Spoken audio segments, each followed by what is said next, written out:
नमस्कार। अभी हम आरा सर्किट हाउस में हैं। यहाँ पे एक हमारे फौजी भाई हैं जो देश की सेवा करते थे। अब वो अपने देश में अपने संसदीय क्षेत्र में जनता की सेवा करने के लिए उतर गए हैं। आइए इनसे हम परिचय करते हैं। सर, आपका आज भोजपुर ज़िला में स्वागत है। धन्यवाद। सर, किन मुद्दों को लेकर आप यहाँ पे आए हुए हैं? जैसा कि आपको पता है, बिहार एजुकेशन के मामले में, स्वास्थ्य के मामले में, सर्विस के मामले में, हर चीज़ में निपुण होने के बावजूद ही पीछा चल रहा है।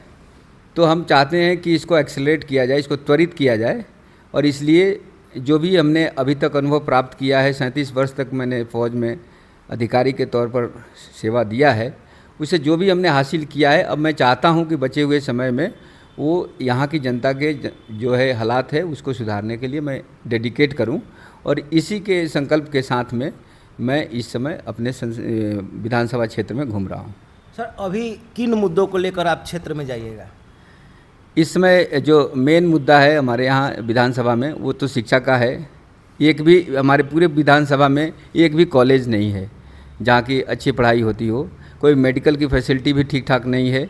रोड का कंडीशन भी इतना, केंद्र के द्वारा पैसा भेजने के बावजूद रोड का कंडीशन ठीक नहीं है। बिजली का, हमारे यहाँ से पूर्व सांसद जो है ऊर्जा मंत्री थे, उन्होंने काफ़ी प्रयास किया, कुछ इसमें सुधार हुआ, लेकिन फिर से वो पीछे जा रहा है। तो इसमें भी सुधार की ज़रूरत है। और ओवरऑल जो सामाजिक सौहार्द है वो इस क्षेत्र का बनाए रखना मेरी प्राथमिकता है। जहाँ तक पानी की सुविधा का ये है, ये हर जगह आजकल जल स्तर नीचे चला गया है। तो इसको ऊंचा करने के लिए खनन विभाग में जो कटौती हो रही है उसको थोड़ा सा कंट्रोल करने की ज़रूरत पड़ेगी। और पेयजल का सुविधा हालांकि सरकार ने किया है, नल जल दिया है, नलकूप दिया है, लेकिन अब ज़रूरत है लोगों को आरओ तक पहुंचाने की। और मैं कम्युनिटी आरओ लगाने के बारे में सोच रहा हूं कि अपने क्षेत्र में लोगों को अच्छे पेयजल की सुविधा देने के लिए जगह जगह पर कम्युनिटी आरओ लगाया जाए।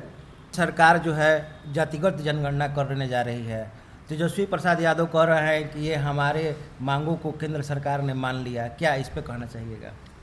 देखिए, जातीय जनगणना वैसे तो सबको पता है, ये एक पब्लिक को जानकारी देने वाली बात है। इससे कुछ विशेष लाभ नहीं होने वाला है। एक तरह से देखा जाए तो लोगों को सिर्फ पता चलेगा कि मेरी जनसंख्या क्या है।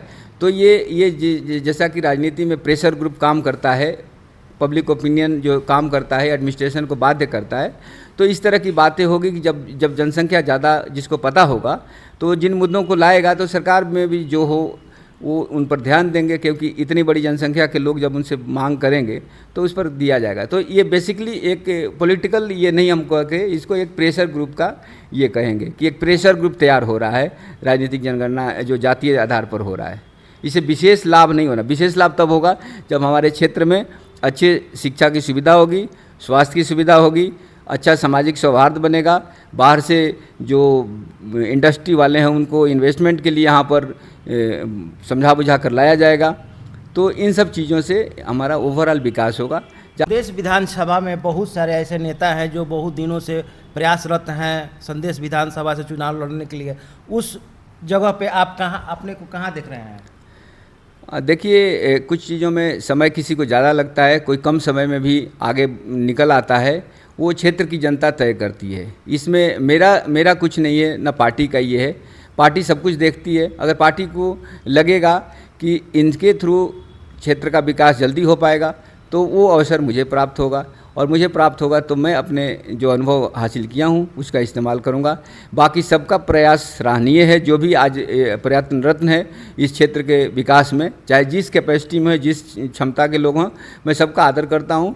और सब लोगों का योगदान मैं भी लूँगा और मैं सबको देने के लिए भी तैयार हूँ अगर उनको अवसर मिलता है तो। किस पार्टी से आप चुनाव लड़ने की इच्छा रख रहे हैं? किस पार्टी से नहीं, मैं तो सिर्फ एक ही पार्टी को जानता हूं और वो है भारतीय जनता पार्टी। क्योंकि मैं जिस क्षेत्र से आया हूं उसमें राष्ट्रहित, देश की सुरक्षा ये सर्वोपरि है। वो मेरा सेकंड नेचर है कि मैं जहां भी बैठूंगा वहां सुरक्षा और राष्ट्रहित की बात सोचूंगा। तो इसमें जो जिस पार्टी का ये होगा मैनिफेस्टो में इसको प्राथमिकता दी जाएगी, उस पार्टी का है। तो आपको सबको पता है कि राष्ट्रहित के मुद्दे पर भारतीय जनता पार्टी आज अव्वल पार्टी है। और मैं अपने सेवानिवृत्ति के सिर्फ 3 दिन बाद, मैं 28 फरवरी को सेवानिवृत्त हुआ और मैं 3 मार्च को ही भारतीय जनता पार्टी को ज्वाइन कर लिया हूं। तो इससे साफ जाहिर है कि मेरे जहन में सिर्फ और सिर्फ एक ही पार्टी है और वो है भारतीय जनता पार्टी। देखिए, भारतीय जनता पार्टी से संदेश से चुनाव लड़ने जा रहे हैं और अभी संदेश एक ऐसा क्षेत्र हो गया है जहां बहुत सारे नेतागण जो हैं वो चुनाव लड़ने के लिए संदेश आ रहे हैं कि 2025 में संदेश का परचम कौन लहराएगा।